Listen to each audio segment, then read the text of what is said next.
Hi, my name's Hannah. I'm an English tutor and doctor from England. Today I would like to talk about the mark scheme for the speaking section of the Occupational English Test and how you can use knowledge of this mark scheme to make your revision particularly efficient and how you can get a good score on the exam.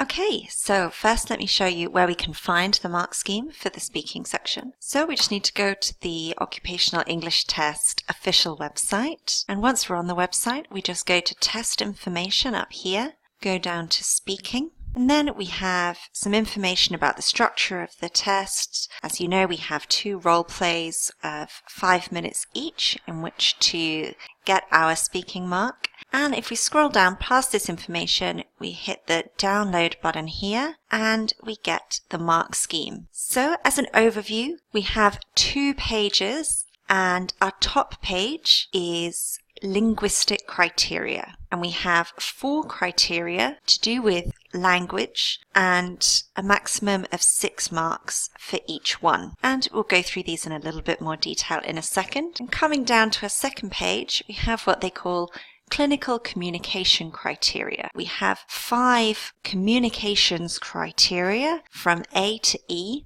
And for the time being, when we're thinking about score, just ignore these subcategories under each thing and we come over to the right side of the page and these numbers are how these areas are scored. So for each of the 5 categories, we actually just have 3 marks available depending on how well we've done in these categories. So in total, out of the linguistic criteria and the communication criteria, we have 39 marks to play for, 24 of those linguistic and 15 communication skills. So just under 2/3 of our mark is going to be coming from linguistic criteria and just over 1/3 from our communications criteria, which gives you an idea of how to balance your revision strategy. Now, before I go into each of these categories in a little bit more detail, we can see that they're very wordy and there's quite a few things that need explanation. And actually, the OET themselves have produced a really excellent document to help you understand this mark scheme. So if we go back to their website, that same page we were on before, next to where we downloaded the mark scheme here, we have what's called this checklist and glossary. And when we open it up, we have linguistic criteria, clinical communication criteria. And these just give a little bit more explanation to each heading that we have here for the mark scheme. So I really recommend after you finish watching this video and after subscribing to my channel, you go back and have a really thorough look through both of these documents. That will give you a really good idea of how to get the marks on the exam. But to go into a little bit more detail and to give you some tips on how you can use this mark scheme to get good scores, let's jump into the mark scheme. So here we have intelligibility. And what intelligibility essentially comes down to is pronunciation and accent. Now they're very clear from the OET side of things that it's okay to speak with an accent from your country. There is no reason at all that you need to completely change your voice and speak as if you were born in England or Australia. No. But you do have to make sure that the accent you speak with does not impede on how well other people can understand you. And you also need to make sure you have some intonation and rhythm that is natural within English. So within the English language, we speak by going up and down a little bit. And to get these full marks for intelligibility, it's good if you're able to copy that to some extent. Now, my 2 ways I would say that are important to practice this and to get those top marks is 1, to record yourself. So no one likes listening to their own voice, but it's the best way to improve your pronunciation. And I would do this by finding any piece of audio with someone speaking that you like their voice, and that might be from the OET listening material, that might be a YouTube video, that might be a podcast. Something preferably where you have a transcript available. Listen to the audio and then record yourself reading the transcript and then listen back to that recording and compare how you sound to how the audio sounds. And by keep doing this process, you can train your voice to be more like the audio. And the second way I would practice your pronunciation is to practice doing OET role plays with someone from a different country than you. So either with a professional native speaker tutor, such as myself, or with somebody else who you found as a revision partner, maybe over the internet, who is from a different country than you. Because that way you can correct each other's pronunciation, and it's easier to hear pronunciation difficulties if you don't share the same first language. Okay, so that's intelligibility. Secondly, we come on to this area of fluency. This is all about speed and hesitation. With speed, it's important not to just speak as fast as you can, but to adopt a natural rate of speech, but to make sure you're not pausing excessively to think about the next thing you're going to say. And a really key thing I notice with my students is they don't want to pause, so they find themselves repeating over and over some little filling words such as, oh, you know, or just making the same point over and over again in slightly different ways. Now, this will drag your score down because you'll be getting this excessive use of fillers, frequent pauses and repetitions. And the main way to combat this is to be much more structured in your approach to your answer. So while the patient is talking, it's the great thing about this being a role play. You have some natural pauses while you're listening to what the patient's saying, and at the same time thinking ahead, okay, how am I going to answer this question? What main point from my role play card do I want to get across? And then just make that point in a succinct way, and then ask the next question to the patient, or depending on what you're saying, ask the patient to clarify that they've understood.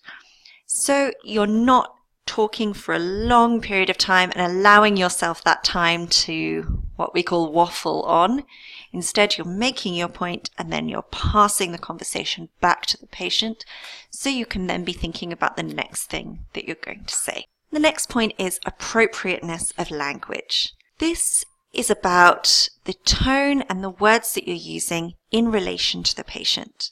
Now, in these role play scenarios, the patient is never going to be a medical professional.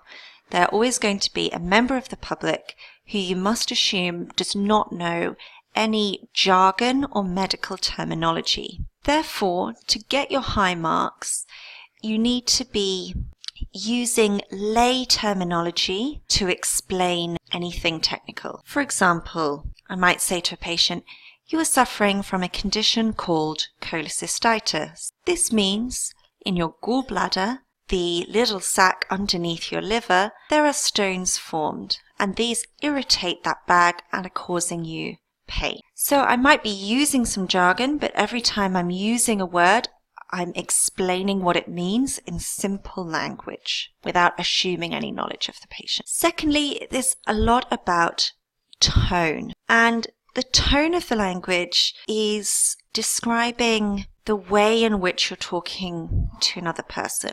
So I am talking to you guys in the same way as I would talk to a patient, which is I'm relaxed, I'm trying to be calm and friendly. These are ways that you would describe the tone. I could equally be saying to you, you must revise very hard for your OET. Your OET is very important. Now, I'm still giving you some advice for the OET, but my tone is much more confrontational and aggressive. And these are definitely not the tones that you need to be using in your OET exam. It's all about being very calm and respectful with your patient, even if you're giving them information. And finally, resources of grammar and expression. Now here, to get your full marks, 6 out of 6, they say you need a wide range of grammar and vocabulary, you're using it accurately and flexibly, and it says about this confident use of idiomatic speech. Now I've had a couple of students ask me about this use of idiomatic speech and saying, okay, how can I get some idioms into my OET explanations, what idioms should I be learning for healthcare.